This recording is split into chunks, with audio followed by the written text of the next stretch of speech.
Vanessa Ray was a woman whose life combined contrasts. At the age of 35, she successfully built a career in the Forex market, doing it not because of a love of risk or excitement, but because of her endless determination and desire for independence. She once worked in customer support for a cosmetics company, while her husband, Sen, worked in another department, the same small company that sold pet food. It was a difficult job, forcing them to stay late often. But despite the severity, every day of work was burdened with joy, in the form of meetings with colleagues once a week. It was their moment of liberation, when they could forget about the routine, relax and talk over drinks. It was then that Vanessa and Sen, under the cover of these evening meetings, became more than just colleagues. 3 years later, after they met, they got married. This union was not just a step, but a whole stage in their lives. Vanessa, after the wedding, took a break from her career, which quickly turned into a long and fascinating series of discoveries. Once at a crossroads, she turned her attention to the Forex market. At first it was a hobby, but every month her knowledge grew. She bought books, mastered new strategies, experimented, made mistakes and learned from them. And so, after a while, she developed her own trading strategy, successful and profitable. Meanwhile, her life has changed not only professionally, but also personally. When her father-in-law, a man with a limited pension, went on a well-deserved vacation, Vanessa and Sen invited him to move in with them. Their apartment, spacious and cozy, was ready to receive the elderly, and they did not worry about money. Vanessa earned enough to provide for everyone, and Sen was happy to help his family. Once in their house, the father-in-law and mother-in-law, however, were not as happy as it might seem at first glance. Their feelings about their new life under the same roof were complicated. Mrs. Emily, an elderly housekeeper, was entrusted with taking care of household matters, including cooking. Vanessa wasn't worried. There was only room in her schedule for chart analysis and trading. She was sitting at her computer, immersed in the market and strategy, distracted only by occasional calls and taking notes for her blog. It became her main occupation, a source of income and, of course, her pride. But soon her relatives began to look at her with different eyes.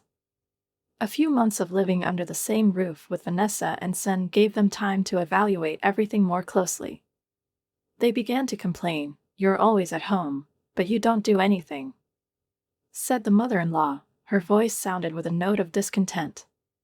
"Why don't you work at home? Why don't you keep order? Don't you cook?" These questions began to sound more often, and Vanessa felt their attitude gradually changing. "You're playing some kind of computer game," her father-in-law remarked disappointedly one day over lunch. "It's not a job, it's just trivial things." These words seemed to poison the atmosphere of their home, adding tension and bewilderment to it. Vanessa tried to explain. But her stories about Forex, trading strategies, and the intricacies of analysis did not find a response. People who have lived in a steady rhythm all their lives could not understand how they could earn money without leaving home and without doing physical labor. And yet, Vanessa continued on her way, despite the criticism, absorbed in creating new content for her blog and searching for increasingly successful investment opportunities. But despite this, a feeling of incongruity grew inside her. In a house full of people, her life began to seem even more lonely, even though her husband Sen was nearby. These complaints were never directed directly to me, but I always felt their presence in the atmosphere of the house, like an invisible weight that pulled every word, every look. They were not spoken out loud, but I had enough indirect remarks that were addressed to my husband to understand that they all disapprove of me. My presence in the house, absorbed in my business, seemed strange and alien to them. I didn't make excuses, I didn't try to interfere in conversations, but I felt their discontent, although it remained hidden, gradually becoming more obvious. My husband, Sen, no longer felt the need to worry about money, was not concerned about payments for rent or utilities. My income from Forex trading allowed us to live without financial worries, and this opened up new horizons for him. On top of that, he enjoyed his newfound freedom, He could afford the best suits, accessories from famous brands, things that probably seemed unattainable before.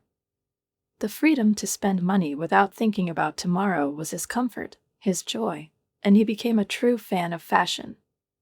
But while he was building an image of a successful and stylish man for himself, he did not miss the opportunity to protect me from external accusations and discontent coming from my relatives. Until recently, it seemed to me that everything was working out in our lives. But everything changed when one day he began to express dissatisfaction with my behavior. He said that I spend too much time on the computer, don't wear makeup and wear sweatpants all the time. He suggested that I look more attractive at home, which amazed me. Why should I dress up and put on makeup if I stay at home? The thought took me by surprise. Why has appearance become an important element of our family life? This idea seemed strange to me, and the request itself was empty and unnecessary. We never argued over small things, but it was the beginning of a disagreement. I couldn't figure out what had changed in his perception that made him so puzzled and even offended to demand that I look nicer just by staying at home. When we discussed it with him, it seemed like we couldn't find a common language. The conversation wasn't so much about appearance as about how he began to perceive me. A few days later, I accidentally overheard a conversation in which Sen and my relatives were discussing me. Their words were full of reproaches and condemnation. They thought that I looked down on them, that I had changed because of my financial situation, because of my income from Forex, which they underestimated so much. In their eyes, my work was nothing more than luck, an accident that, in their opinion, could happen to anyone. It was not a profession, but an easy game, not worthy of respect. Even my appearance became the object of ridicule. They ridiculed me, questioning my self-esteem. In addition, they condemned my lifestyle, considering it too isolated and arrogant. These conversations, although they remained hidden, were a blow to me. I suddenly realized that despite all my efforts to provide for my family, despite my contribution, which was not appreciated and accepted, I continued to remain a stranger to those with whom I had to live. It's not just a financial misunderstanding, it's a gap in understanding the value of what I do. My calmness and concentration on trading could not be accepted by them, and this inability to understand me poisoned the atmosphere in the house, and my efforts to maintain harmony in the family seemed futile. I couldn't forget these conversations for a long time, but when the moment came when Sen left on business, I felt a slight but long-awaited respite. The time when he and I could have breakfast together became precious to me. These morning moments seemed to be the only ones when we could be in the same rhythm, talking without tension and without criticism. But even this ritual was bound to change. Sen started leaving the house early in the morning, often returning late, and our morning breakfasts gradually disappeared from our daily lives. We were in different worlds again, and I couldn't figure out exactly when we stopped being close. It was precious time, those rare mornings when Sen and I could communicate without haste, without external interference, just the two of us, over a cup of coffee, enjoying the simple joys of everyday life. But lately, these moments have become increasingly rare. Sen began skipping our breakfasts more and more often, claiming that he prefers to eat on the go or not have breakfast at all. His changes in habits and daily behavior could not go unnoticed, especially for my mother-in-law, who followed every step in our family life with keen interest. She did not miss the opportunity to criticize his new habit, mockingly suggesting that he was just tired of eating, which, in her opinion, was an obligatory part of the family routine. Her remark was like arrows pointing in my direction. In her eyes, I was someone who wasn't fulfilling her duties as a wife. I felt that this criticism concerned not only my husband, but also me, because it concerned all those ageless, outdated ideas about what a woman should do in the house. At that moment, I felt that the concept of a wife doing her duties had long gone out of fashion, especially when we had Mrs. Emily, who effectively handled all household chores. She made sure that the house was in perfect order, cooked, cleaned, and tended the garden. Emily performed the roles that were once attributed to a woman in the family, and she did it with amazing professionalism. My refutation of the fact that traditional ideas about women's responsibilities are a relic of the past has caused a storm of controversy. This was especially acutely perceived by her mother-in-law, who was deeply committed to traditional views and roles in the family. She could not understand how one could refuse to perform these duties and at the same time consider oneself a full-fledged member of the family. Her views on the role of a woman in the house were so strong and long-standing that my words sounded to her like a challenge to established principles. Despite the fact that I did a lot for our family, providing for her financially, these words did not matter to her. She considered talking about finances inappropriate, because for her the traditions that supposedly maintained harmony in the house were more important. It was interesting to see how my relatives, living under the same roof with us, used all the amenities that my financial support provided them. My mother-in-law enjoyed chatting with the neighbors, flaunting expensive designer bags, and my father legally spent a significant portion of his pension on his passion for golf. He bought new clubs, updated sports equipment, all with the same enthusiasm with which he once spent money on any whim. These expenses puzzled me. I couldn't understand how, being financially secured by me, they could continue to manage money so carelessly without worrying about expenses that I fully covered. It created a kind of dissonance in my head. But on the other hand, I couldn't refuse to help them. They had nowhere to go, and the situation in the family was becoming more and more tense. A month after Sin started skipping our breakfasts, his trips to work became more frequent. The project to import potential clients from Thailand required his constant business trips, and he often left for a few days, and sometimes for weekends. These trips became increasingly lengthy and alienating. My life at home began to be filled with thoughts and worries about the changing dynamics of our family. The time we once spent together was now turning into an empty wait, and I was left alone with questions that remained unanswered. Every trip he made, every return, seemed to be echoes of what was happening in our marriage. There are too many changes, too much anxiety, too many inconsistencies between personal ambitions and what was expected of me as a wife. I felt that the more we delved into this chaos, the more difficult it was to restore the old harmony that once existed in our house. And, perhaps, at some point, I myself no longer understood what was more important for me, to continue building my life on these ambitions, or to accept what others demanded of me. I had plans to have lunch with my friend Shirley at an upscale Italian restaurant, and I was looking forward to this meeting. Shirley and I always found a common language, and this restaurant was one of our favorite places. I had been here before with Sen, my husband, and our memories of those visits were full of lightness and pleasure from evenings together. We enjoyed the subtle aromas of wine, eating delicious dishes, discussing the news and giggling at funny stories. It was the perfect place to forget about the routine and immerse yourself in an atmosphere filled with comfort and sophistication. However, that day, during our lunch, something in the air changed. Shirley, slowly sipping her wine, suddenly pointed to the scene at the exit of the restaurant. I followed her gaze, and my heart sank sharply. I saw my husband, Senna, in the company of a woman who was noticeably younger than me. My mind froze, and my heart responded with a painful heaviness. Sin was supposed to be on a business trip to Thailand. What was he doing here, at this moment, with a strange woman? This realization seemed to paralyze me. Shirley sensed my tension and silently put the glass down on the table. The words that Sin once told me that he wanted me to look cute for him now echoed in my head. He seemed so far away, so alien at that moment. I couldn't let go of that thought. A string of questions began to spin in my head, which tormented me with each new look at their figures. Is Sin really cheating on me? Maybe he found someone else. This painful question haunted me for a long time, and in the end, I decided to act.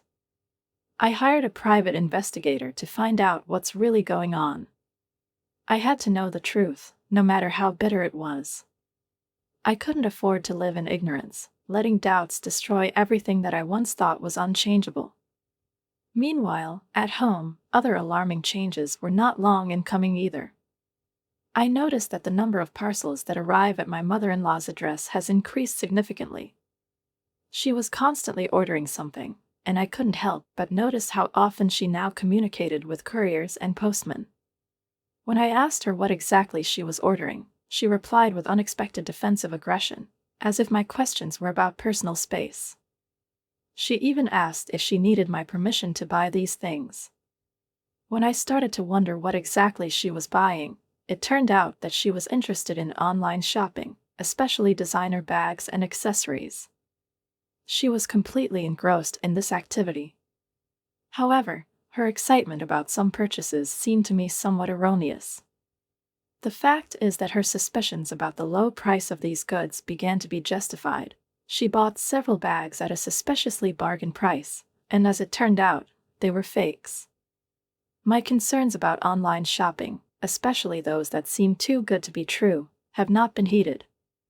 I tried to explain to her the risks associated with such purchases, but she persistently rejected my advice, considering it inappropriate. Everything changed when she came to me with concerns about her latest purchase.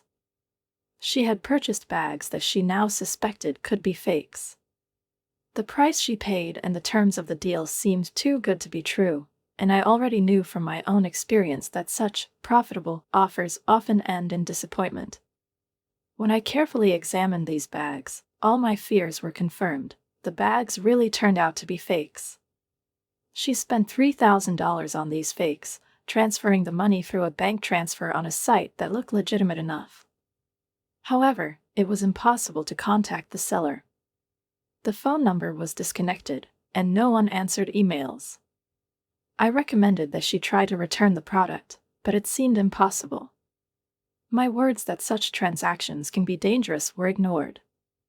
My mother-in-law, concerned about her losses, rejected my warnings, as before. All this happened against the background of an ongoing misunderstanding of how online shopping functions and my urgent request to be careful when shopping.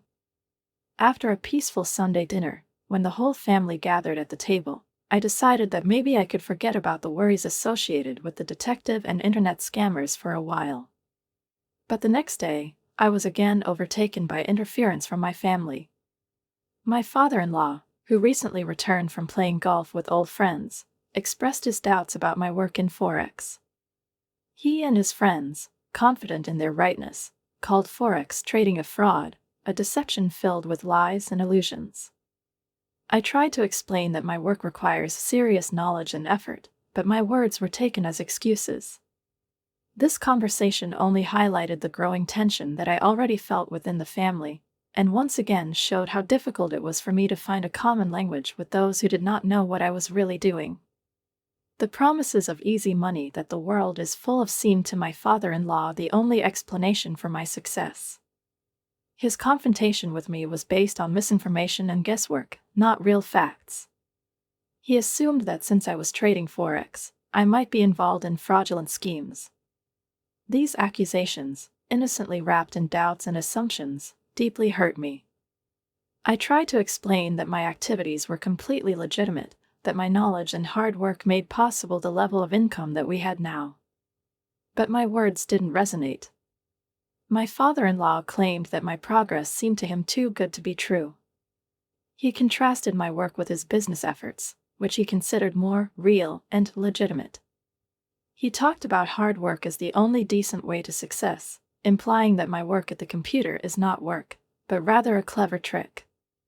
Even when I assured him of the transparency of my trade, that I was not deceiving anyone, he continued to doubt my honesty.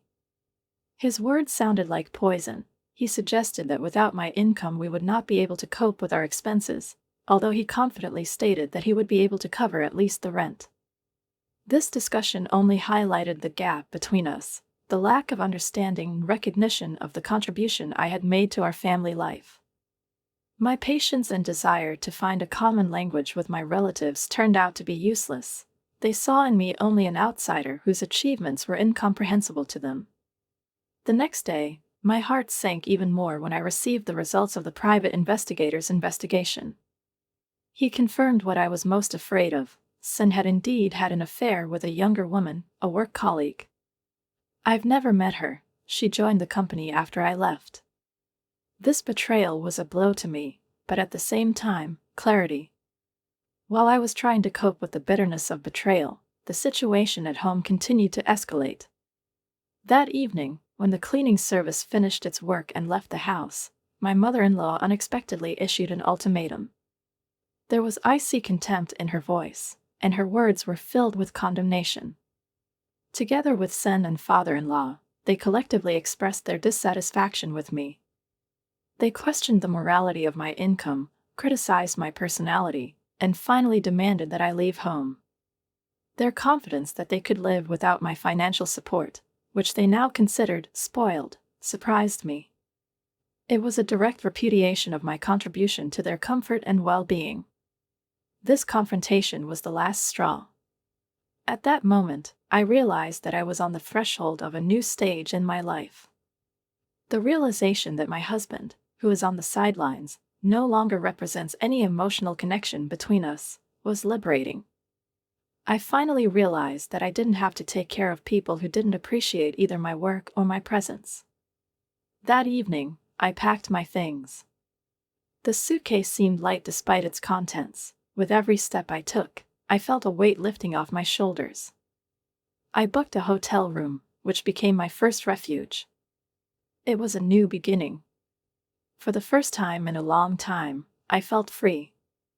The freedom to be myself, to build my future without looking back at those who did not understand and did not accept me. This was the beginning of my independence. The discovery of my husband's affair became the catalyst for a stormy and decisive divorce process, which passed quickly like a thunderstorm, leaving behind not only emotions, but also tangible consequences. Breaking up with him was a testament to my newfound perseverance.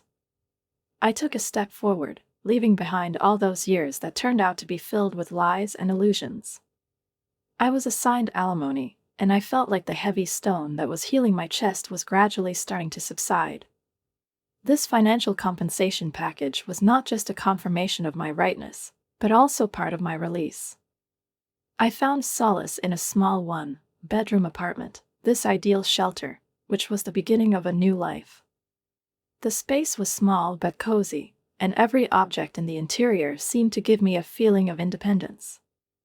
In this apartment, I could start over, without looking back at the past, every corner of which was now only mine. I changed the lease agreement of our joint apartment, transferring it completely to my ex-husband, which became the actual severance of all our family ties. It was the conclusion of one chapter in my life and the beginning of another, one in which I could be myself. However, a few months later, to my surprise, my ex-husband reappeared in my life with a request for a meeting. This offer turned out to be a shock. His desire to see me in my new place caused me deep fears. How could I meet him again without remembering how he destroyed everything we once built? And even more disturbing was that his arrival was accompanied by my former relatives, the same people who once considered me part of their family. Their tears, their concern, confirmed my worst suspicions. Their situation was desperate. The ex-husband begged for reconciliation. He revealed to me their difficult financial situation, which literally brought them to the brink of eviction. He mentioned casually that if it wasn't for me, he could have done it, but now everything has collapsed. I couldn't believe my ears when he admitted that their plight was the result of his own mistakes that led them to a financial impasse. The root of their troubles lay in the very enterprise he was engaged in, the business of importing goods, in particular, cheap Thai lanterns, which turned out to be defective. Product quality inconsistencies and supply problems led to a catastrophic failure, which was compounded by a lack of communication and unfinished contracts, which eventually blocked any attempts to recover the lost funds. But that was just the beginning. His next attempts to save his financial situation through forex trading, without the necessary experience and knowledge, also ended in failure. All his investments, his last savings, went into the void. Meanwhile, my former father-in-law, not realizing the lessons that had to be learned, also followed the same path. His passionate desire to get quick returns led him to the stock market, but even here his expectations were not fulfilled. His capital investments also collapsed, leaving their family in financial crisis. At that moment, I realized that they all, although they did not admit it, were deeply indebted to those who had once helped them, and it was me again. But there was also one detail that tormented me and undermined the whole picture.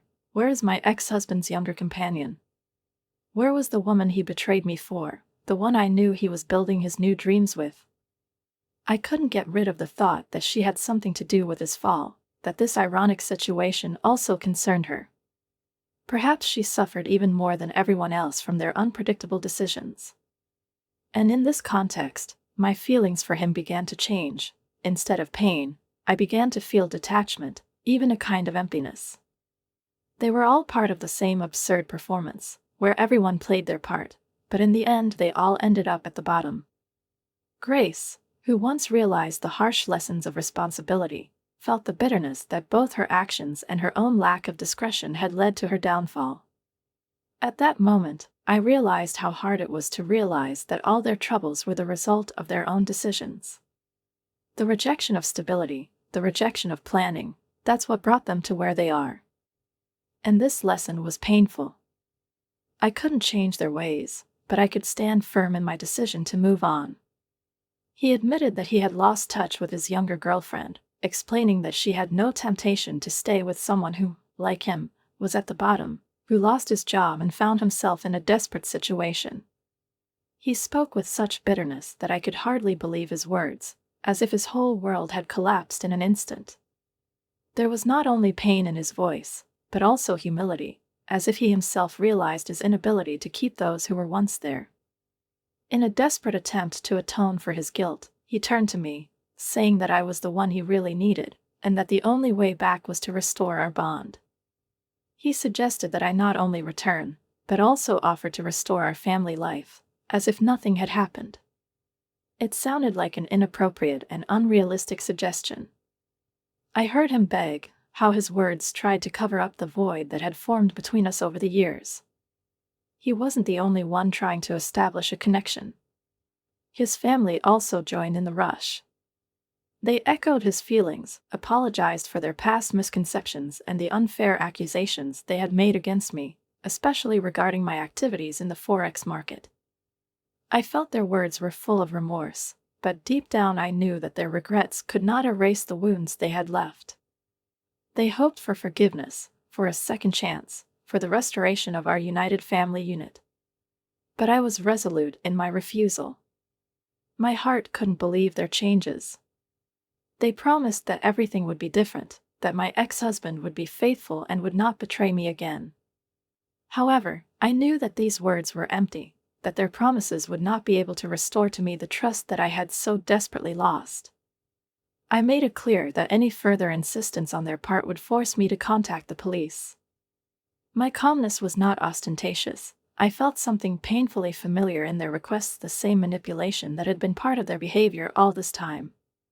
When they left, leaving a heavy silence behind them, I realized that this was the last time I heard their voices. They didn't call, write, or try to find me anymore.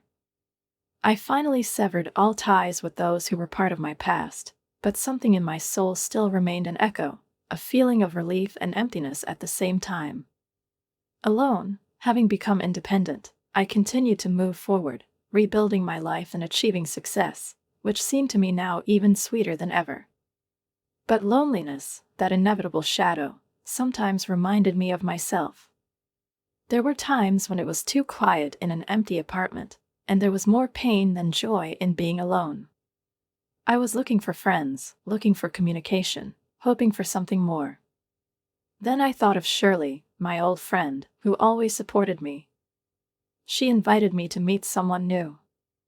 I could hear genuine concern in her voice, and she insisted that I needed to come out of my shell, that I deserved to feel loved and important to someone again. We agreed to meet with this person tomorrow. I didn't know what to expect from me, and this new step in life, although it seemed exciting to me, still remained uncertain and frightening. I was looking forward to this meeting, like the first breath of air after a long dive underwater. Perhaps this was the first step into a new chapter of my life. I was still in doubt, but I felt a certain power in me, the same one that moved me, despite all the twists and turns and disappointments.